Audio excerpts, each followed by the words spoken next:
Je trouve que ça m'apparaît comme un excellent outil de développement personnel déjà. Et c'est un peu comme un sport individuel qui se pratique en équipe et je trouve ça hyper intéressant. Et je pense que ça peut être un très bon support aussi pour des travaux artistiques. Quand on est dans ce vortex et on ne sait pas où on est, je pense que c'est un peu comme le petit pousset, on se pose des cailloux et à la fin au moins on est sûr qu'on retrouve son chemin. Et je trouve que c'est un beau moment de partage avec les gens aussi.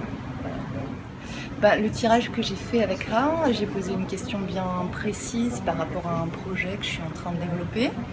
Et finalement, ce que j'aime dans ce qui m'a été renvoyé, c'est que ça confirme l'intuition que j'en avais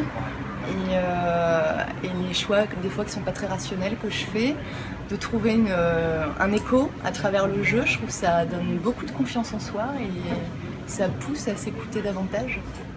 Je pense qu'il est utile ce jeu parce qu'on est dans un tel brouillard à la fois avec toutes les infos qu'on reçoit, on n'a pas le temps de recul pour accéder à ce type de lecture et du coup je trouve que c'est une vraie boussole.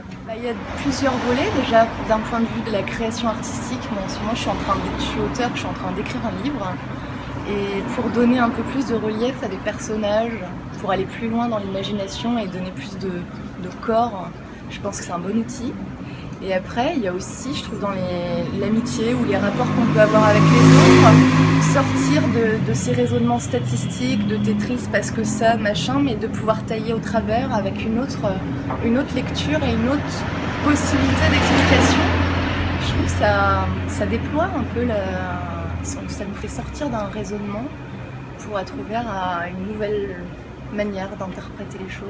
Et je pense que ça stimule une autre partie du cortex, de ce qui se passe là-dedans, et ça nous habitue à une autre gymnastique, parce on vit beaucoup dans notre tête avec des mots, il y a toujours cette bande passante là, et ça fatigue.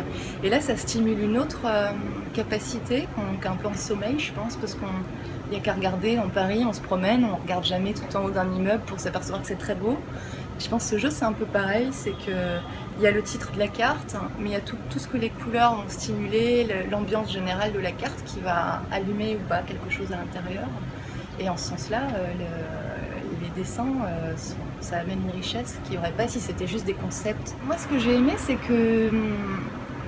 que c'est applicable dans tous les pans de vie, c'est pas uniquement tourner autour de moi-même, savoir qui je suis, qui est une étape essentielle, c'est la première, mais on peut l'appliquer à une relation avec un collègue, à peut-être questionner son engagement politique.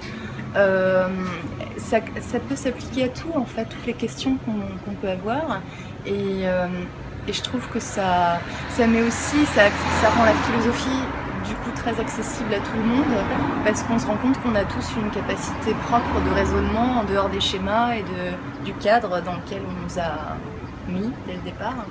Donc non, je trouve que c'est assez illimité comme concept. Le mal le plus prégnant, c'est la souffrance. Et la souffrance en général, c'est quoi? C'est des gens qui s'ignorent eux-mêmes. Et on ne peut pas éradiquer la souffrance si on ne fait pas ce travail d'aller-retour ou trouver le raccourci en soi-même pour éradiquer cette souffrance. Et après, on peut régler un problème politique, une guerre, une amitié défaillante ou traverser un deuil, par exemple.